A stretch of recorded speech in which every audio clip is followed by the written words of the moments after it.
Deep within a bleak and dismal era, hidden within the murky internet, lies the headquarters of the most sinister geeks of all time. A Legion on Zoom. What's going on, everybody? And welcome to another episode of the Legion on Zoom. As usual, as always, and forever, I am Ches. And I am Miguel. And I'm Rod. Ha. And a quick shout out, we have been named as one of the most awesome podcasts to listen to on a list of other awesome podcasts by another podcast, at the risk of being redundant. These guys are named the Rabbit Hole, the Definitive Developers Podcast, and one of the hosts of the show is actually a great friend of mine. His name is Mike, very, very good friend of mine and a great dude. If all our fans want to ever learn the beautiful art of programming and software development and theory, those guys are absolute wizards at what they do. So just a quick shout out. Thank you very much, guys. It means a lot. Really appreciate it.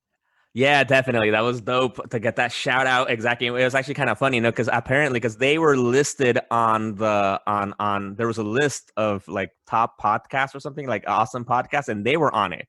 And so they were so excited about it, but then they were so nice that they wanted to share their love to the world, and they wanted to give a shout out to some of the podcasts that they listen to, both within the tech world and then non-tech podcasts. And that was a good episode. And definitely just to give a quick shout out, just to, in their description, they say, if you're a software developer, technology leader looking to stay on top of the latest news in the software development world, or just want to learn actionable tactics to improve your day-to-day job performance, that podcast is for you. So definitely give a shout out, the Rabbit Hole, the Definitive Developers Podcast. Check it out. And once again, a shout out to Mike. Thank you very much, bro. Appreciate it, man. Shout out. And there's a good overlap between software developers and comic book geeks. Yeah, it's almost like mutually inclusive to an extent, which is pretty interesting. Yes, definitely. Listening to their episode, although we're not necessarily into tech like that, we don't want to hear about tech news, but listening to the episode, yeah, you could totally hear that some of those guys, yeah, you guys are some of us, you guys are geeks. Like one of the guys was saying he's into a Dungeons and Dragons podcast. I'm like, oh yeah, you're gonna like our shit. That's hardcore. That is pretty deep. Holy crap. Yo, I want to listen to that, a podcast about Dungeons and Dragons. Like what, you hear the dice roll and shit? Like what's this about? Well, listen, I think at some point with all the upcoming delays in the DC universe, you might have to listen to a Dungeons and Dragons podcast just to get your entertainment jollies off. Because good Lord, I don't know if you guys saw on our page, but there was a graphic recently posted up that shocked the senses just because of the amount of delays that were on there. And it's like, why, God? Why? Exactly. I think we can probably have and what sucks is that it keeps getting more delayed, right? Because some of these movies were already delayed to begin with, and now they're further delayed. And I'm sure we can probably compile some kind of snippet of all the times we've said the word delayed on the show. It would probably be a little bit trippy. This is ridiculous. Yeah, and to think there are two movies that are already finished that we can't see. I'm talking about Black Widow and Wonder Woman 1984. Yeah, that's wild. And on top of that, this is a famine for comic book geeks. Facts. Hence my earlier comment. I think at some point we're all going to start listening to Dungeons and Dragons just to be entertained. Yo, imagine though, in a way, I want to put a little positive reframe to this, Imagine, guys, if the pandemic would have hit basically 1 year before it did. It would have hit, imagine, 2019 instead of 2020. Imagine we would have not gotten the end of the Infinity War saga. Imagine all that. And what would have happened there? Imagine if it would have been, we got Infinity War and not Endgame, and then we have this, all right, well, we're going to postpone it until, that would have been a mindfuck. At least I'm happy, right, that we got that ending. Right. And so we're waiting for the start, right, of new stuff, which obviously fuck, come on, man. I want to see this shit. But it's okay. I don't feel like anything's lingering, in the back, as long as it's done. But come on, give us new movies. Yeah, right. We got the sequel 1 year after. Right. And I feel like the Wachowski brothers may have started that. I'm not 100% sure. but with the Matrix Reloaded and Revolutions being 1 year apart, I'm currently rewatching the movies. They're on HBO Max. And, part one is just one of the greatest movies in cinema history. Part two, entertaining. Part three, same. It got bigger, not necessarily better. But yeah, even Matrix 4 is on that list of delayed movies. And just to make absolutely sure, I don't think they go by the Wachowski brothers anymore. Oh, I think it's just the Wachowskis. The Wachowskis. Hashtag uncancel woke Chez.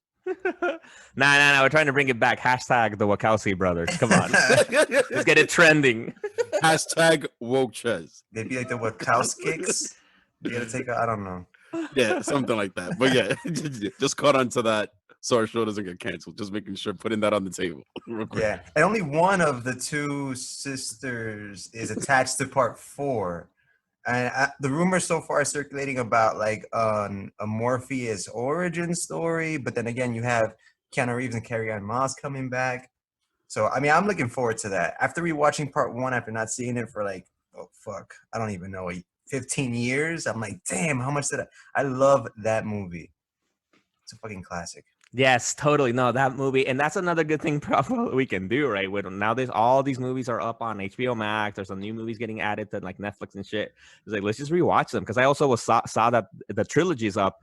Man, I'm like, I haven't seen those movies in a minute. And exactly like you said, the first one, it's a fucking like that's like historical movie. Like it's a work of art. It's an incredible movie. The other two, they're good. They're not that as great. The third one, I just remember that be the trippiest one. That'd be like the one that goes most philosophical and with a lot of deep like dialogue. It's like, wait, what?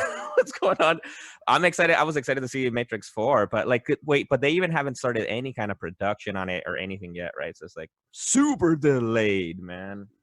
Yeah, and the crazy part is that considering the escalation from movie to movie to movie, like, you can't even fucking imagine where part 4 would go. Like, what? Like, what? It's what? Like, that's all you can say about a Matrix 4. Like, what are they gonna do? But I think the one delay that bothers me the most is the indefinite delay of Black Adam. It's like The Rock. At this point, I'm mad at The Rock because like he hypes it up and there's so much gusto, which I give him props for having so much conviction, like an appreciation for the role. But it's like, come on, indefinite delay. You can't even like start pre-production. Like the fuck, like can't even have like table reads with like social distancing and shit. Like indefinite delay. That's messed up. Word, like even that, I don't even know. Is there a script, like fully like finished script? I think there is, right? I don't know that actually, but you're right, because I remember like from the DC fandom episode that we did, that was one of the biggest things that we left very excited, right? And they didn't have that much to show for it, but like all the news, right? Like the Justice Society was gonna be in the movie, like which one, like Hawkman, Dr. Fate, like so pumped, and like even they announced who the Hawkman actor is gonna be, and just the coolest shit, and now we have an indefinite fucking delay. Also, a little fun fact: as this happened, though, so The Rock has been named the most followed American. So he has 200 million followers on Instagram. It's the most anybody has ever had, which is he's the most followed man in the United States of America. So out of 330 million people, perhaps, give or take a few million, he is literally the most followed man. Dwayne Johnson 2020. How about on Earth? Do you think he's Earth's most followed man? Nah. I'm pretty sure there's some despots that have like, like their paramilitary with guns at people's heads. Press follow! I love that Chess was super confident. Like they didn't even hesitate. Like, no, of course not. Like, of course not. Okay. Of course not. Yeah, I think he is. I would say he is. I'm sure he's up there, though. There's nobody that could match The Rock in anything. Yo, The Rock 2020 for real. For real, man. The president of Earth. at least so we've gotten this shitty fucking news about the delays, but at least we did get one dope ass news that I do want to say in the fucking record. Rod here is a motherfucking like clairvoyant dude.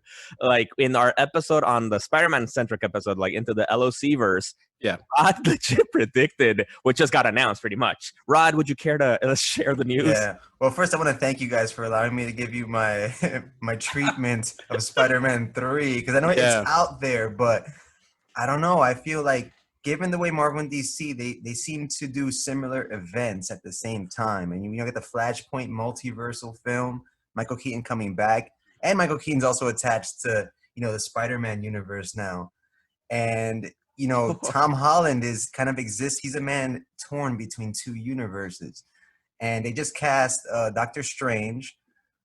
He's going to be in Spider-Man 3. And I was wondering whether they were going to use him or Madam Web for the Hocus Pocus. I mean, maybe both. That'd be really dope, right? If he knows Madam Web, if like Doctor Strange knows her or some shit. That'd be But crazy. yeah, I'm looking forward to this. Yeah, man, like that's huge news. And then on top of that, just how we had posted on our page a few days ago about the return of Electro, like coming back to Marvel. It's like it's insane. What could that possibly mean? Are they gonna say that Electro is kind of like because we had mentioned it before, is he gonna be like the Captain Atom of like the Marvel universe, where he goes like from one universe to the other just because of like his powers overreacted or something? Fuck And no. Hope not. okay, I'm done. No, I prefer the magic angle, but like Doctor Strange is harnessing some type of like way future tech or some shit when he does magic in the Marvel universe. So we'll I see. wonder because there another option because I heard apparently in the news for the Jamie Foxx stuff. I don't remember if we mentioned it completely because in the last episode, right? Not the last. Was it the last episode? Yeah, the DLC episode when we talked about that. But something I don't think we mentioned was that apparently they said that he's not gonna be blue in the new iteration, so he might have more of a comic accurate kind of look. Hopefully not completely comic accurate with the fucking star on his head as a mask, but like still something. And so that makes me wonder, right? Is it just going to be like another Max Dillon from this universe and that's it without any like they can't ignore it, right? Like it's gonna be something so in our face, like he's also the Electro from these other, Or they can ignore it and they do. Yeah. It's just or riff off of it like Deadpool does. Yeah, I just hope. I just hope, and I'm calling it now. They don't do one thing to his electricity because he's African American, and I'm calling it now. They better not make that shit purple. Well, like kind of like Black Panthers. Yeah. No. I've noticed this thing with African American characters. They somehow always get associated with the color purple. And I don't know if it better not be because of the fucking title of the book or some shit like that. But I've noticed that subtle thing that happens. His electricity better be blue, yellow, white, something. It better not be the color purple. And if they do go that route, it'll be because he's black, and I'm calling the MCU on it now, which I think it's messed up. Damn. Look at Static Shock. Is there any reason why he had purple electricity? He didn't have purple. No, it wasn't purple. Yeah, sure it wasn't purple electricity. It was blue. Okay, strike that from the record, but still. Yo, My previous theory stands. I need a live action Static Shock. That'd be insane. Oh my god. I was watching Black Lightning closely, hoping for them because that'd be the perfect place for them to show up on that show. Maybe but they're making a movie, right? Like right. That was one of the things. Fandom, right, exactly. Yeah. Damn. All right, but at least we got that good news about Spider-Man 3. I do think that's something which I don't think we talked about it quite a bit, but the other route that they might do, they might not do this big treatment that Rod proposed about having him travel to this other dimension and enter the Venomverse, right? They might just try to pull off something similar to what they did in Civil War in the actual storyline, right? Not the movie Civil War. Because in the storyline, that's when Peter Parker came out as Peter Parker to the world, revealed his identity, which led to fucking everything going bad for him. Aunt May pretty much almost dying, but then, kind of coming back thanks to Mephisto, blah, blah. We talked about that. But the only way to be able to put that secret back, put it away, was that Doctor Strange had to cast like this major fucking spell that made everybody forget that Peter Parker was Spider-Man. And that the only way so for example, like which was detrimental for like friends, right? Like the Fantastic Four, right? Who were like his family. Johnny Storm, the Human Torch, they were brothers, and they completely forgot who he was, as Peter Parker, until much later in the story, like years later, when Peter reveals himself to them, like the flood of memories comes back for them, which it's like kind of crappy too, right? Because it's like, shit, man, you took all that from me for years. But we'll see if they do something complicated like that in the movie. I don't know. What do you guys think about that? Oh hell yeah, I can see that playing out. That's definitely I guess even the practical way to go. It would just make sense. Like you have Doctor Strange here, you have Benjamin Cumber. Is it no? You have Benedict Cumberbatch. Yeah, sorry about that. Yeah, like it makes sense to go that route. I could totally see it going that way. Just the one thing that I keep coming back to is the whole Electro thing, and I think that they're just gonna go the practical route and just ignore it. But yeah, I think with Doctor Strange, I think that's the route they're gonna go, like some like vast type of like spell, or maybe he still has access to like the green stone somehow. Oh, Yeah, I think they're gonna send his ass to the Venomverse, and we're gonna get what we've all been waiting for: Peter Parker in a new school, and he gets a new best friend, Harry, and a new like girlfriend, not necessarily girlfriend like that, but Gwen Stacy. And I want Norman Osborn. I don't know about you guys.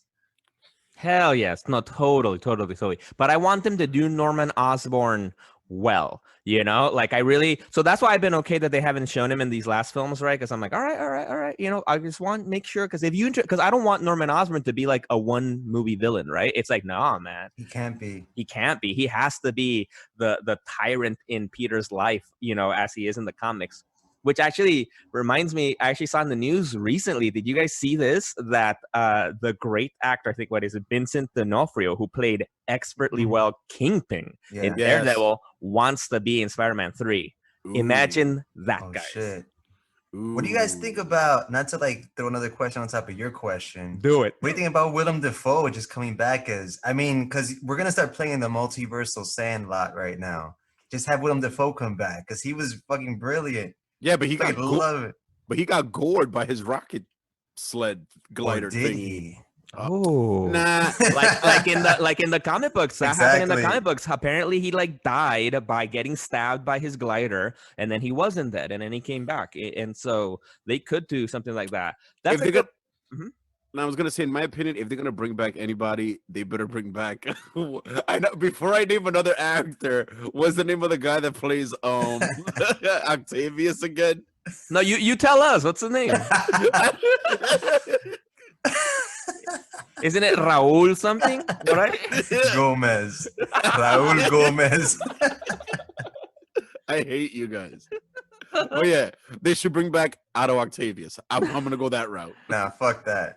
Alfredo Molina. Yes. Yeah. Shout out to Alfredo Molina. Great Alfredo Molina, not Raul Julia.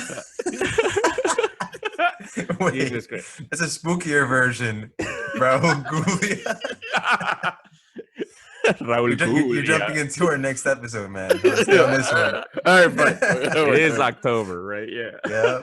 I will say I do like the idea of Willem Dafoe coming back. That'd be kind of cool, but because I did like him as Norman Osborn. And come on, Willem Dafoe, he's one of the best actors out there. Like, oh yeah, that's true. But even though, I'll put it like this, even though Dafoe, I think, is way more of an epic and iconic actor than Alfred Molina, I think his Octavius was better than his Goblin. Whoa. I'll say it. I don't give a fuck. Whoa. Damn. I actually got to think about that. Hell no. Yo, for you to even entertain such a thought insults me. Yo, Willem Dafoe crushed the first Spider-Man movie. And don't get me wrong. Oh, yeah. It was good. I'm not saying it was bad. But, yo, fucking, like, Spider-Man 2 was it was like Oscar worthy. It was, but it's because we had like a team effort with that film. I don't think it was the weight of Alfredo Molina's but he was epic though. But man, I do love me some Willem Dafoe. My only argument that I'm gonna side with Ches on this is like, exactly, I love Willem Dafoe as Osborn, but I wasn't a big fan of the Green Goblin suit, but Dr. Octopus, he looked perfect. Like, he looked fantastic. Yeah. Him acting as Dr. Otto Octavius was great. Him as, Dr. Octopus was dope, and the look and the fight scenes were great. And that was for me. That was the only thing lacking from Green Goblin was like the suit was a little like the biker mask thing he had on, Yeah, he had like what was it, like green foam posits or green Jordans on or some shit like that. yeah. So that like if they would have made his costume more comic book esque or like a cool adaptation, I would have liked that more. But actually, before I forget, my comment though about Willem Dafoe though, although yes, I'd be all on board for him to come back, but I would love for them to do like what Michael Fassbender did from Magneto to do a new Green Goblin like that. Because come on, Ian McKellen is a dope ass Magneto, right? Like it's like he was great with him and Patrick Stewart. Like, come on, they're the perfect group.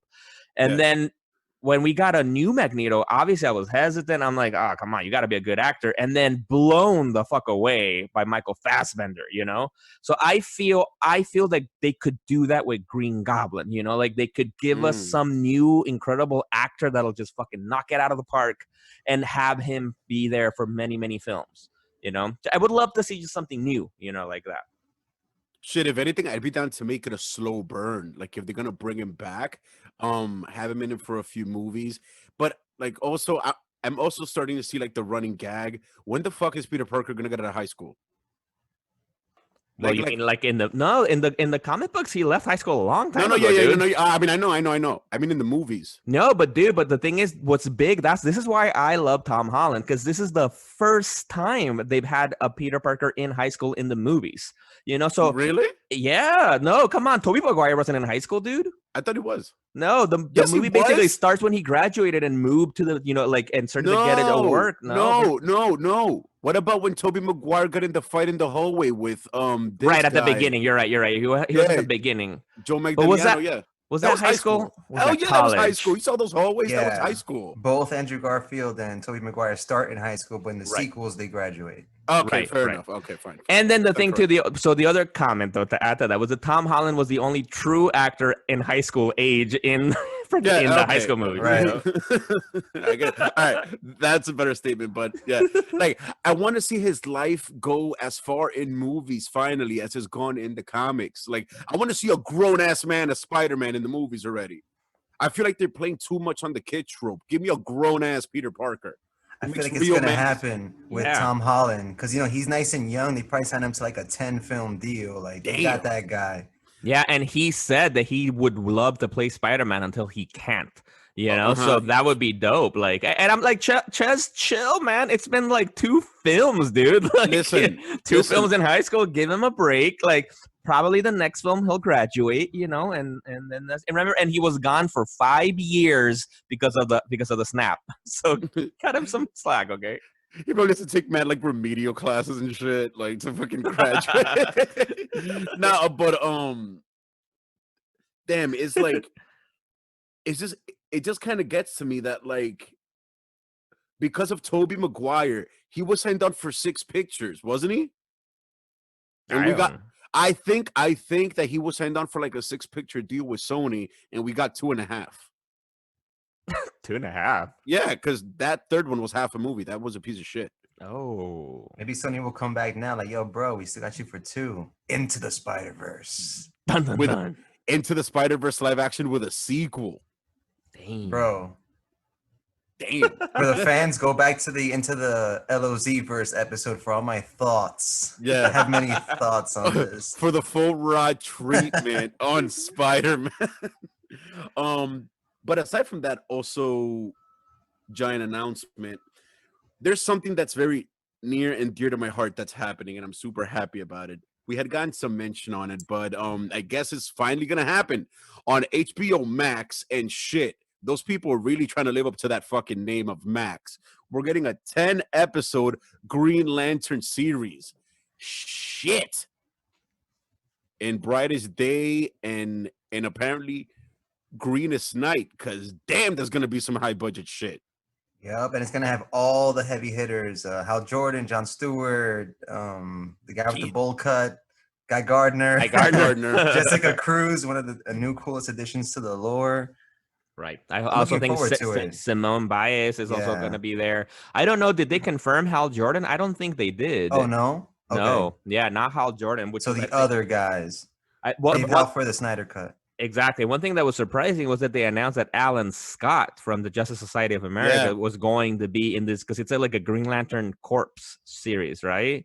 And so, which is weird, right? Because I don't know the story that well, but like Alan Scott is like not like a proper Green Lantern, right? Like he got his Green Lantern powers from like an actual lantern with imbued with magical powers, right? Which is different from like the Oa, right, and the aliens, I don't remember what they're called, you know, that are basically powering from willpower, and they have, you know, they're the Green Lanterns, right? Like, what do you guys know about that? Well, if I'm not mistaken, Alan Scott is powered by the same essential source as the rest of the Green Lanterns. I think it's through a different channel, because that's where his is more like of a magical leaning one. There's, like you said, is more through sheer will, but it overlaps at some point because he is recognized as a Green Lantern by the Corps. He's just not part of the Corps, as far as I know. Like, he's not a space cop, but he is a Green Lantern. And he also wears a non-tight shirt for some reason. I don't know what's going on. It's roughly he has a very he has a very long cape. I don't know what's going on. His logo is like an actual lantern. Alan Scott's a weird guy. I'm looking forward to it. Oh hell yeah, definitely, man. But dude, a 10-part series, shit, that's huge, man. I'm so excited about that. And then my only thing with that, though, it's like, I don't know. I'm excited, but I'm also not excited, because at this point, after getting so many delayed announcements, like, does it even mean anything, right? Like, can they just say, oh, you know what? Actually, we're also making a Superman TV show. You know, don't worry about it. It's gonna be dope. It'll be great. Don't worry about it. You'll see it in 20 years from now. Like, it's like, all right, good. I'm excited, but it's also, who the fuck knows when they'll actually do this? So it's like, whatever, man. You're all just teasing me, especially like with what we just said. Like, there were movies that are done that they should be ready to go, and we're not gonna see them. So it's like, all right, man, whatevs. I'm excited for stuff like The Witcher that they're actually recording right now, right? The season 2. And apparently I heard rumors that they might start filming Spider-Man 3 soonish out here in Queens. And so, which is like, all right, how are they going to do that? But like that, Yeah, with like hot spots and stuff. Exactly. That's definitely going to be interesting. That's going to be pretty bugged out. But yeah, like, in the defense of the announcement, I guess is different than announcing it's going to happen, as opposed to a delay when it's already in pre-production and shit like that. You know what I mean? Like, that's a big difference, because now they say, yeah, it's going to happen. I mean, everyone has said yes, and now they start drawing up contracts, making scripts, and all that shit, as opposed to the 10-part miniseries on HBO Max has been delayed in the middle of, like, you know what I mean? Like, production. There's a big difference. Right. The one thing that did get me very excited, though, was the Invincible trailer. All right. That got me excited, because that's something that's done, that's been filmed and shit, and the voice actors have done their job, and the show's gonna come out soon. I don't know when. I haven't looked that up, but the trailer I fucking loved it. All right. Did you all see it? Yeah, it's on our page, so we saw it. I don't know, man. I don't know half of the shit we post sometimes. That's also true. But yeah, I've actually had all the trades on comics forever on my borrowed list, since I have Comixology Unlimited. We are not sponsored. But and I eventually will get around to reading them, but I saw the trailer and I can't wait. I'm so excited to watch the series. Hopefully that means I won't have to read the trades, and maybe I'll do both, but I'm definitely going to watch it. It looks amazing. Yep, and thankfully cartoon characters can't get COVID. So there shouldn't be, I mean, you know, hopefully this will come out as it should be coming out, like in a timely fashion. Totally. And they got good actors, right? And then exactly, and they should be recording this pretty much in like by themselves. You know, there's no real need to be working with people a lot for that. So hopefully they've gone through, they've done it. Yeah, and the trailer was just, it looked dope. I loved how the art for the show looks so well, like just like Ryan Otley's art in the actual book. Like that was fucking a trip to see. Yeah, that was pretty crazy. That's one of the few times when it's like they took the comic book and they just it's animated. That's it. Like it's not like, oh, we're getting a cartoon show that's based on the comic. Like, no, it's the comic book that's come to life. Like it's that accurate of the animation. That was awesome. Yeah, I'm ready for another epic adventure from the genius mind of Robert Kirkman. So I'm looking forward to this. It's gonna drop on Amazon Prime, right? Yes. Yep. And actually, that inspired me to pick up the books again to start reading, because I haven't finished the whole story, because the story is done, right? And actually, I just looked it up. So there's 25 volumes. All right. Damn. So it's a long story. I don't remember how many years it ran for, but it's a big one, you know. And I'm on like volume right now. Freaking damn! I'm like on volume 10 right now. So I still got plenty to read. And I stopped reading it like at some point because it's good. It's very, very good. But at some point it kind of got more of the same and I kind of got a little bit bored. But I'm hyped now with the announcement of the show. I know, Chess, you haven't read Invincible, and you, Rod, you have, right? But you haven't finished it either, right? Yeah, just the first 2 volumes. But I may just consume it in this new animated form, you know? That may be the best way to go with it. Hopefully is one of those like adaptations where it is the comic. So it's kind of like if you just watch the series, you don't miss anything.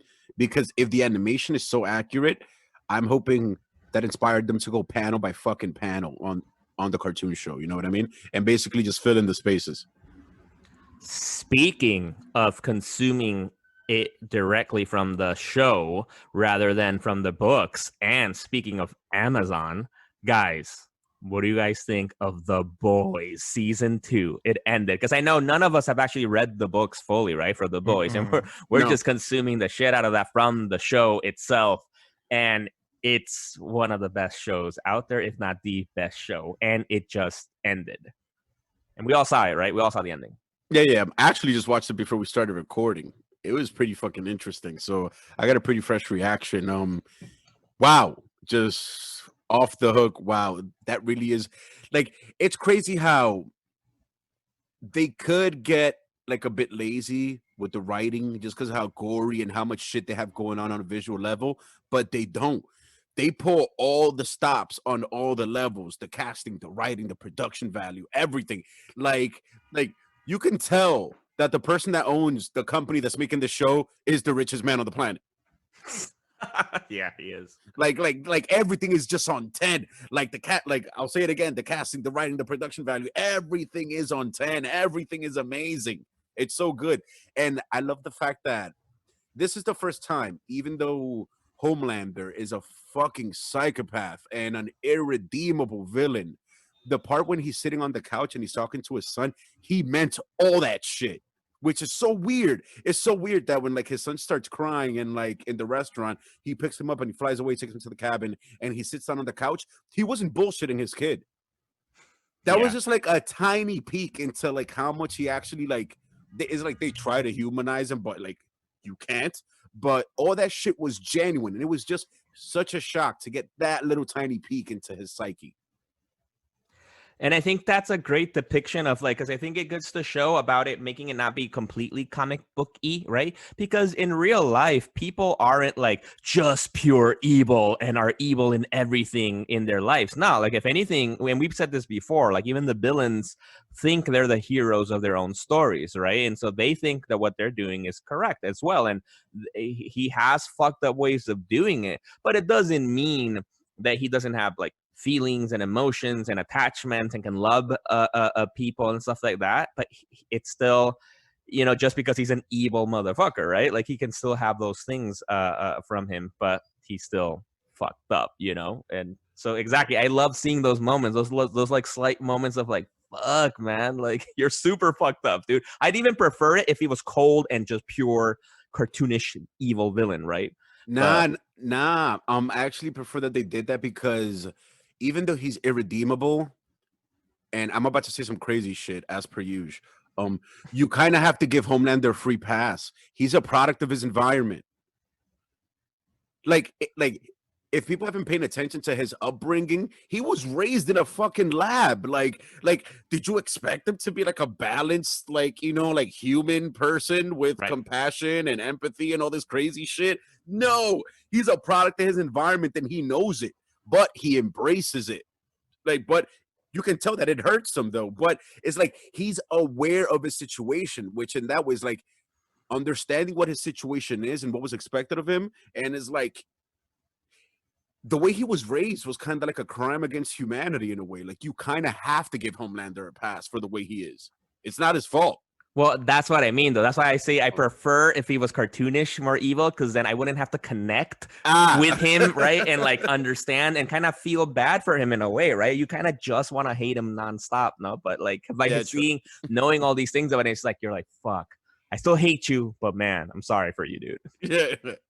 Yeah, I feel like it's only a matter of time before he gets his redemption. I don't think he's irredeemable. Like as we saw in this season, and this is going to be spoiler free, there are bigger douchebags than him that exist, right? And this reminds me of the Injustice 2 storyline, where, Injustice 1, High Chancellor Superman, he goes crazy, he's, power hungry, whatever. And then a bigger threat emerges, Brainiac, and then they have to, Bruce and Diana have to free him, insane Superman from prison to get his help to defeat Brainiac. And I see something similar happening with a Homelander.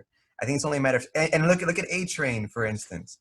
And again, spoiler free, but that's another character that at first glance he's like, who the fuck is this guy? Like he's just an asshole. But then things start happening and we get into the deeper human aspect of these characters. And I'm glad you said deeper, because the Deep truly is a redeemer. The Deep, that's my guy, my favorite character. That guy, even though he has awesome shoulders, he's a piece of shit.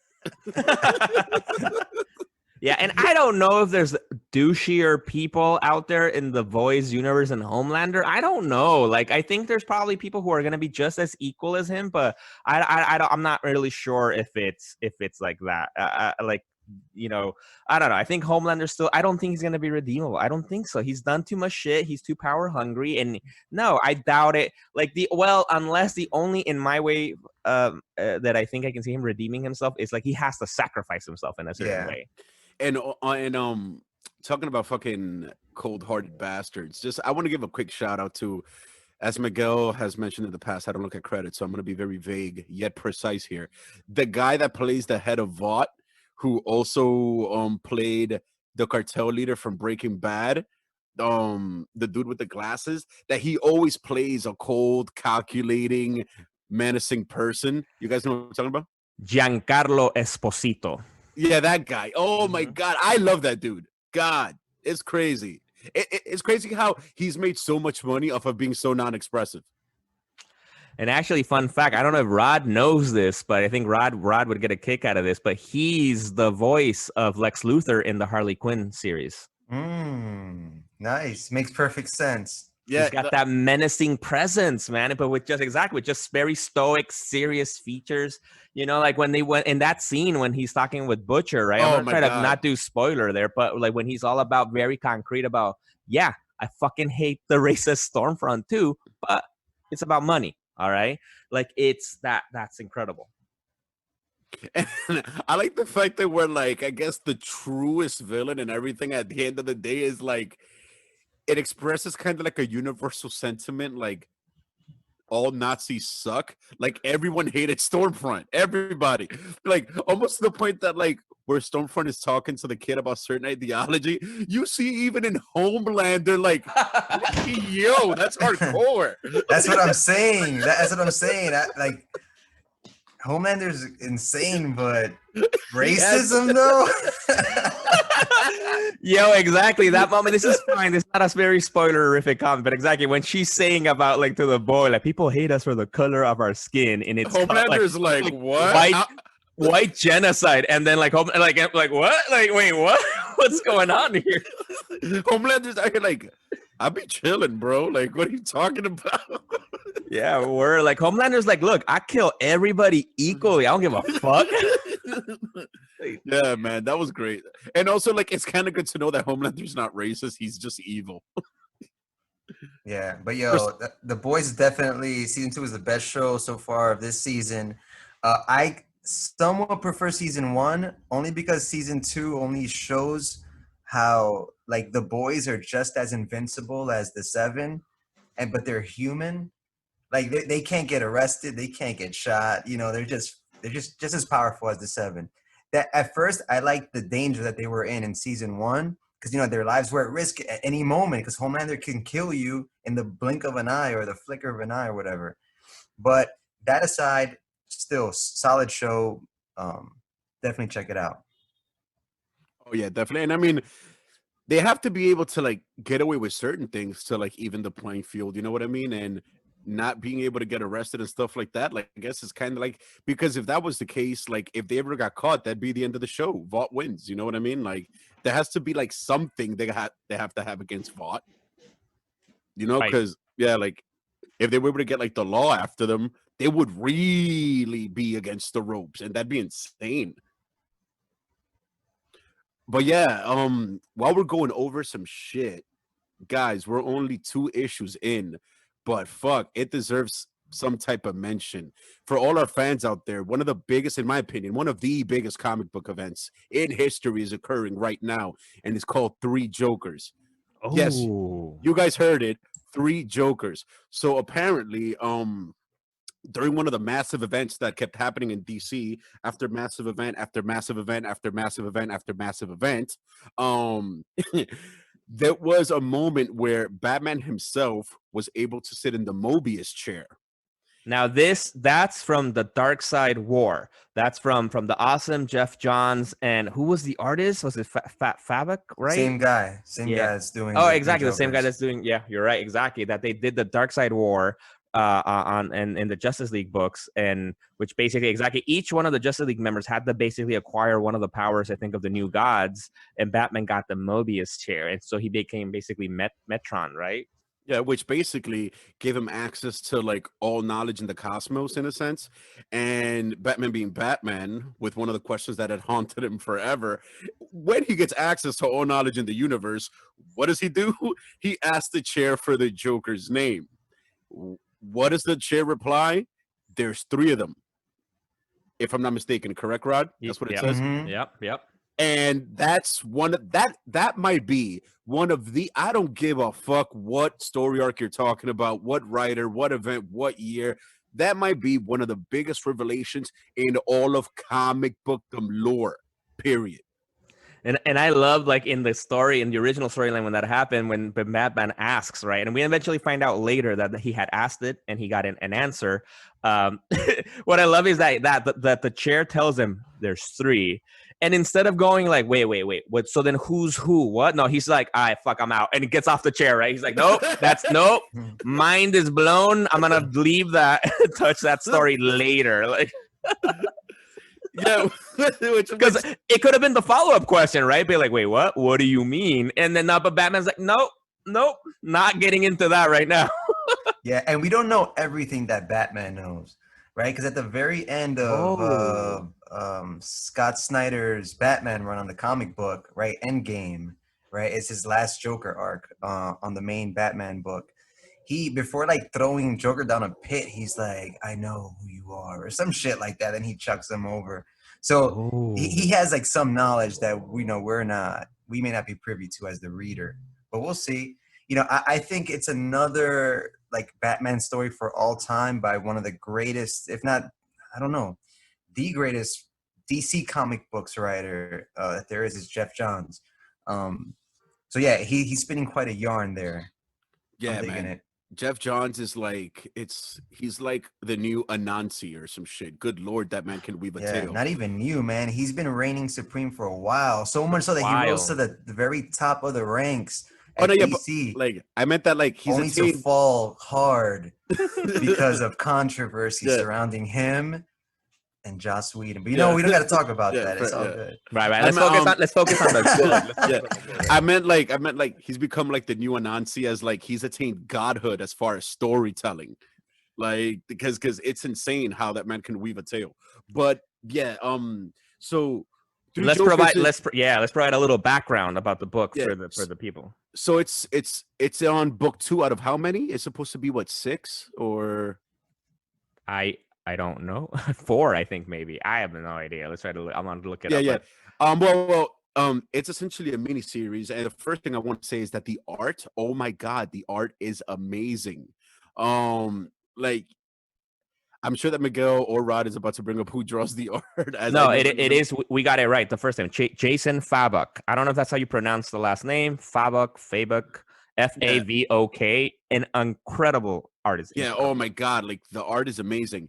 So it essentially just revolves around the fact that so after Batman finds out that there's been 3 Jokers, the 3 of them figure out that it's time to make a new one to add to their ranks, and then just a whole sea of revelation, a wave of discovery and information just starts spinning out of control from there. And it starts to bring about, I guess, one of the elements that's being spun in the story is the never-ending shitstorm that is the life of Jason Todd. Holy crap.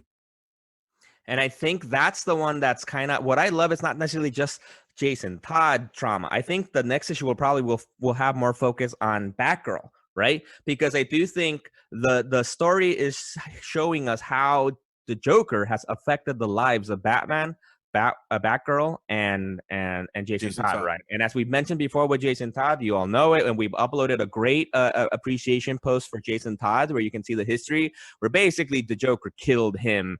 And then he came back as a Red Hood, right? And America killed him. Yeah, exactly. The fans voted and said, like, fuck that new Robin. And then with Batgirl, we all know from the Killing Joke story from Alan Moore, where she got shot, and the bullet basically broke her spine, severed nerves in her spine, and then she was bound to a wheelchair for many, many years, and took up the mantle of Oracle, right? I don't know how she started like walking again. Was that like a New 52 thing? Oh man, I think it was Lazarus Pit related. I didn't read that mini series, but there is a mini series. I think it's called Oracle, and they go over how she regained the ability to walk. Never read that one though. But just a quick point. 3 Jokers is 3 issues long. So I'm wondering how they're gonna wrap this shit up in one more. Yep, I just saw it. Oh my god, I'm upset. Yeah, I thought it was gonna be like maybe like 2 of 6 or 4. They are really long issues though. Yeah, that's true. But no, like I don't see how they're gonna be able to wrap it up in a nice way. That just makes me feel they're gonna leave it very open-ended, to begin with, to end with. Oh man, I'm not looking forward to that, but I'm gonna read the shit out of it, right? Because these 2 issues have been phenomenal. Yeah, I was looking forward to this. Exactly. And we're like with the whole, and a good point to what Rod said about we don't know what Batman knows, right? Because the story starts with that there's 3 Jokers. There's basically 3 specific crimes happening at the same time. And there's documentation that Jokers in each one of these crimes. And like, obviously like Red Hood, Batgirl, Commissioner Gordon, even Harvey, no, what's his name? The other dude, the other, he's Harvey, right? The other. Bullock, exactly. Oh, he's also Harvey, right? Yeah, exactly. I was gonna say Harvey Dent. I'm like, no, wait, that's the other one. But exactly that they're all like, well, it's obviously not 3 Jokers, right? Like they're like, it's an imposter. But if you notice throughout the story, Batman's the only one that doesn't say no to that. Like Batman's the only one like, look, we don't know. Like let's look at the clues. Yeah. Like, and like they're all like, no, can't be. And Batman's like, and then Batgirl, I think in the last issue, is like, what do you know that you're not telling us? And Batman's just like, don't worry about it. Eats away in the Batmobile, which is like, what's going on? But they're building a dope story though. And just one of the most iconic panels I've seen in a long time, in my opinion, that scene with the pool when Red Hood walks into the school. Holy shit. That one panel was like it tells you what's going on. Like as a longtime DC fan, you know what's going on in that panel, and you're like, "What?" It was absolutely shocking. People need to read the 3 Jokers. Please go pick that up. And you don't need to know that much to jump into the story. That's what I like. Yeah, exactly. Like you don't even need to know what we mentioned about that. It was hinted before that there are 3 Jokers. That doesn't really matter. Actually, it's really, really focused on this kind of like crime mystery, right? That it's like, it's this case, it's 3 Jokers. and it's like, what the fuck's going on, right? And then that's it, and it's masterfully told. And even the things about, they do touch upon the history of Batman, right? Like we mentioned, like how Joker affected Batgirl, how he really fucked up Red Hood, and how that affected the Red Hood too, right? And personally, like in the last issue, I love how much they shared between him and Batgirl, the differences, right? And how that happened, right? Like, in which Red Hood was fucked up, and then he was left at his own devices, and people thought he was dead. And so he had to heal himself on his own, right? And come back without the support of anybody. Whereas Batgirl had the support of Batman, her dad, right? Freaking Dick, and everybody. So she had a very different route in her healing process because of the Joker, right? And if you don't know that rich history, that's fine. They talk about it in the book, and in a really cool way in supporting the whole narrative of the story. With, I cannot also stress this enough, with beautiful art. It's just beautiful. Yeah, I feel like this is one of, like, I feel like this whole thing is almost addressing a question in the room that people really had, is like, has anyone really asked Jason Todd if he was okay? like like I think all 3 issues, now fucking knowing that it's only 3 issues, which I think it's bullshit. Come on, DC. Always fucking shit up. But yeah, I think like somebody had the idea, like, has anybody ever asked Jason Todd if he's okay, consider everything he's been through? And and I think that's what's going on here, because that's basically what happened in the room when he was with Barbara. Like, nobody asked me if I was okay. Like, you went through rehab. I died and came back. Yo, and that's, I think, to what Rod was saying, that's the beauty of Jeff Johns, you know? That's the kind of amazing fucking storytelling he can do, where he can, first of all, exactly like that, like something so obvious as like, has anybody asked him if he was okay? Probably not, right? And that for him to notice that and tell it in such a compelling way, right? Because it's also, it's beautifully dark, right? Because it's fucked up, man. Yeah. And then oh my god, like obviously we're going, I guess, not to give spoilers, right? Is that the consensus here, right? Rod's against any kind of spoilers. I'm all for I mean, we it. throw a spoiler alert. All like, right. right about now. Spoiler alert! Okay. Well, about, because for example, for in the first issue, right? Like how when they capture one of the Jokers and it's Red Hood and Batgirl basically holding him prisoner, how fucked up it is how the Joker is playing with his mind, right? Telling him all like, oh, I remember how you begged, and it was so good to hear you beg, and saying that you would be you'd be my Robin. Like, it's so masterfully fucked up. Yeah, man. Yeah. Like, And that's, who knows? Maybe Jason Todd didn't murder the Joker in that moment, given that there's a fucking pool of clones or some shit, right? Yeah, word. Yeah.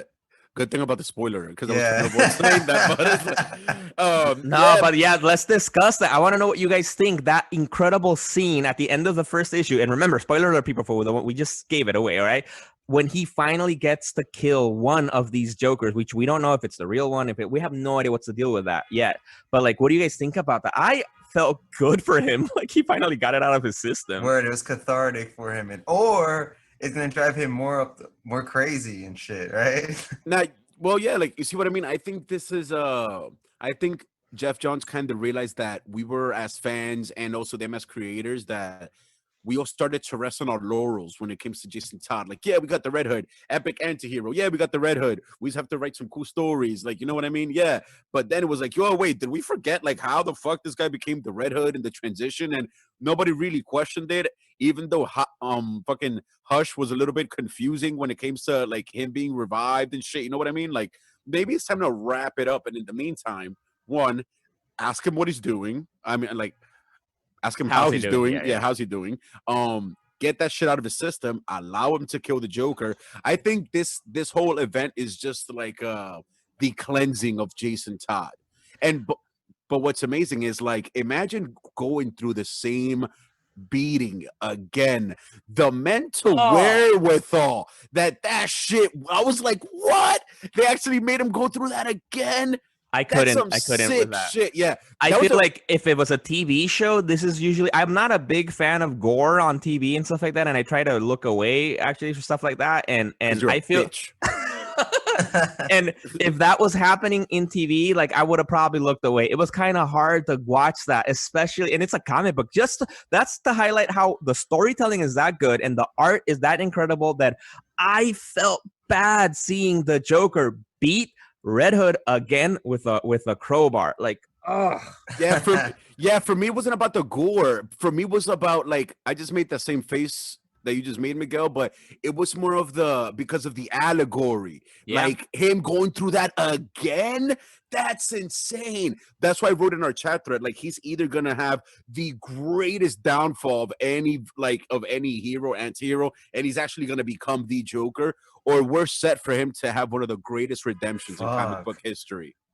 You know, there were rumors way back when that like Jared Leto's Joker was supposed to have been a Robin or some shit like that. Right. That'd be a fun twist. But quick shout out to the artwork.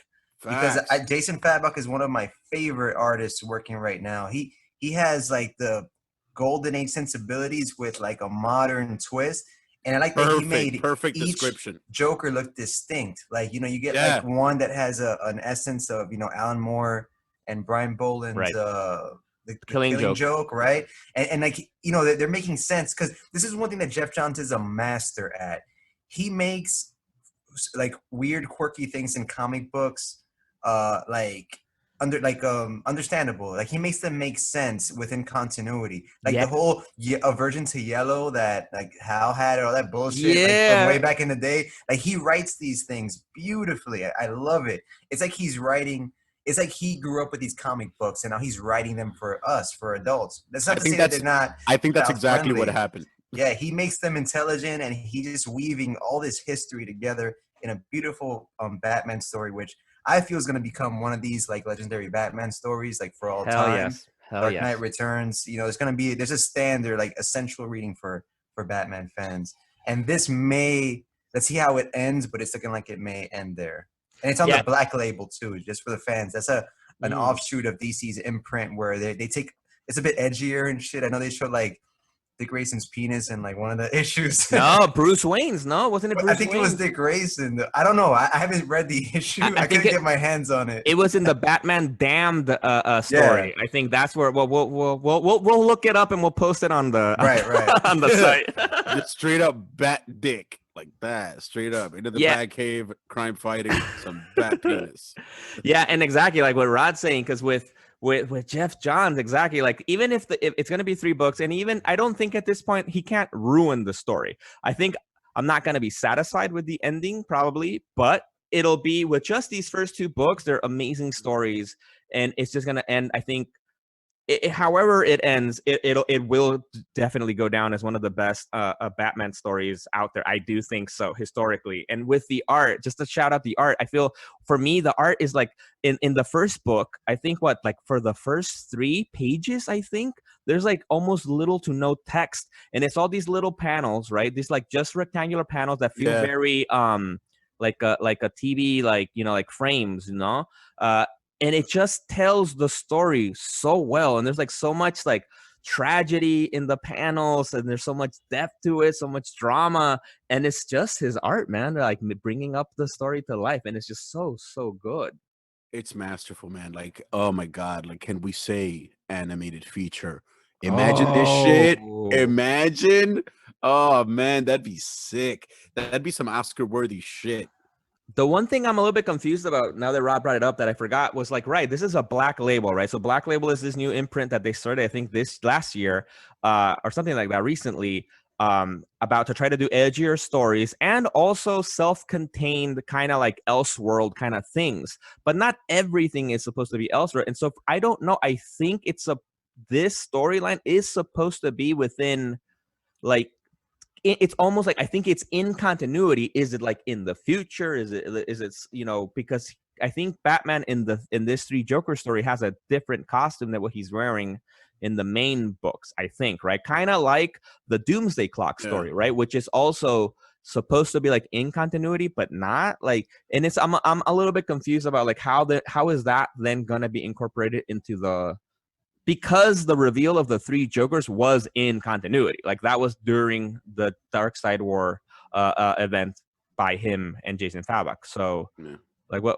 I'm a little bit confused. Yeah, it reminds me of the Killing Joke because it has that last panel, that legendary last panel where Batman and the Joker are Yeah. laughing together, and who knows, maybe it could be revealed Bruce is not that mad at Jason for executing the Joker because, hey, I've also killed one. I killed one after he shot Barbara.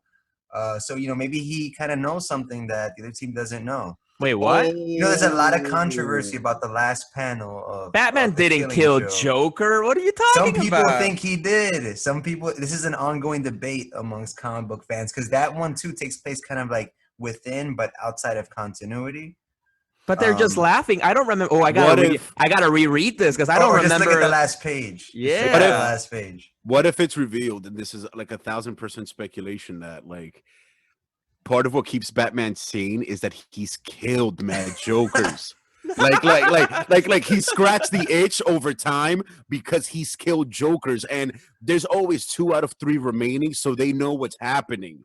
So it's like this weird cat and mouse game, but the cat always catches the mouse. Yeah, without stepping on Scott Snyder's story with the Batman Who Laughs, right? Because that's essentially an Elseworlds or Right. a different Batman from the dark multiverse where he can kill and shit like that, and he apparently killed his Joker. That's why he's now the Batman Who Laughs. And not just that he can kill. It's that's the first kill he did. Like eventually, I don't know how it happened, but in that storyline, the Batman finally kills Joker. And what that happens is that Joker had like in his, like if his heart stopped beating, he basically would release his laughing gas, like a specific new version of it that's incurable, and infected Batman and drove him insane and became the Batman Who Laughs, which is just shout out to Scott Snyder, one of the best, coolest new villains ever to be introduced into the comic book lore.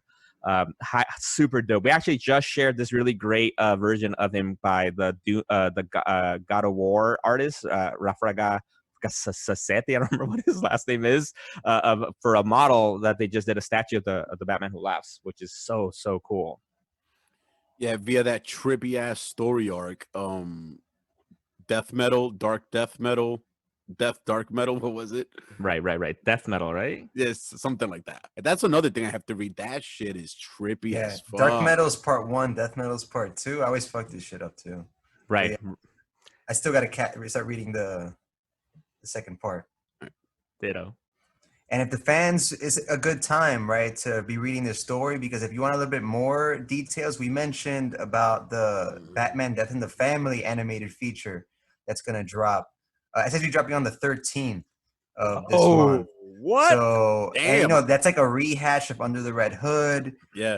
So you're going to get like some of the origin of the characters. So it's definitely like a Jason Todd heavy, a month for the fans. Hell yeah. So if you're a fan of Jason Todd, we highly recommend read the 3 Jokers books, watch the movie The Death in the Family when it comes out, and also read his own book. It's a pretty fun book. I've been reading it, The Red Hood and the Outlaws, with Bizarro in it. So that's pretty cool. So you can get your fill of Jason Todd right there. Yeah. You know what's funny? It's crazy that you said that because as I'm reading part 2, I'm like, I've never done much reading into Jason Todd, so I might just go into Comixology, into the search bar, and just type in Jason Todd and see what's up. I think that's also why they're doing this too, is to like open him up to people more. You know what I mean? Because it got me thinking about all that shit. He's coming up on Titans next season too. See? And also running concurrently is Batman: The Adventures Continues, which is the comic book spin-off of the animated series, where they're delving into the lost years of Jason Todd. And it's kind of like a different spin on his story. Whoa. So that's working out pretty cool too. Although I feel like comic book is made to sell action figures, just like the original animated series was. We got some live action shit happening right there, right now. Yeah. Like, is Batman? Somebody got COVID. There's a patient. They need help. All right, but yeah. So the comic books are also exploring Jason Todd. So yeah, the character's hot right now. Damn, but about that one because that's based on the animated series, right? The classic, Kevin Conroy one, right? Exactly. Season and then 5, think of it like, yeah. Because in the animated series, we only got did we get Tim Drake, right? In the second version of the show, right? We ever get a Jason Todd? Because we got Night. Well, they skipped. They skipped him. They It went from- skipped him, yeah. and then they amalgamated Jason Todd and Tim Drake into one character Oh. Yeah. for the animated series. But now they're going back and saying, "Wait, hold on, actually, Jason Todd was a Robin, and here's what happened." They're starting to realize what a Oh. gold mine he is because, damn, you know what? Like, this actually just came to me, and like, I just got goosebumps. If there's any character that's a fucking allegory for the year 2020, is Jason Todd. Hopefully, if it ends well, hopefully if it ends with him doing all right, because that's how I want freaking 2020 to end. Yo, it's funny. I'm glad you mentioned Red Hood and the Outlaws. I read it when it first started in the New 52. It was a title drawn by Salvador La Roca. I forgot who wrote it, but I remember it was he has a really distinct, cool art style. And I remember like the issue opens with him I just slept with Starfire or whatever. Damn. For some reason, Jason Todd is going after all of Dick Grayson's girls for some reason. I don't know why. And that's what I mean. Like it's so many layers to the dude and so much fucked upness that he is the perfect, like, he is like the symbol of 2020 as a character is Jason Todd.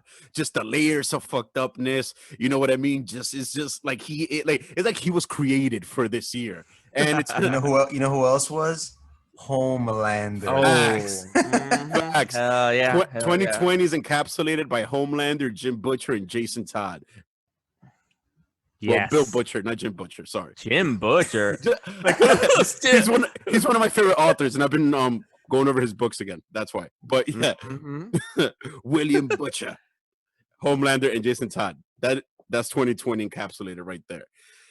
But yeah, so I guess I can definitely scratch my itch with my anger of it being 3 issues with the Death in the Family DVD. I guess with those two kind of things and being able to make some choices and guide the story, I think it might quell my thirst for another 2 or 3 more issues in between the two. But yeah, on the heels of that horrible revelation, which because I wanted so much more, I'm gonna go reread issues 1 and 2 right now, and just to appreciate that art again, and also to try and contemplate where the hell the next season of The Boys is gonna go, because the way that shit ended, oh my god, I have some thinking to do. So on the heels of that, love you guys. Always a pleasure, always an honor, always and forever. We are the Legion, and I am Ches, folks. And I'm Miguel. I'm Rod. Deuces. Peace. Peace. Bye, everybody. Legion on Zoom, starring and produced by Jose Perez, aka Ches, Rodney Martinez, and myself, Miguel Arce. Please subscribe on wherever you get your podcasts and leave us a review on Apple Podcasts or shoot us an email at legiononzoom@gmail.com. And don't forget to follow us on social media at Legion on Zoom.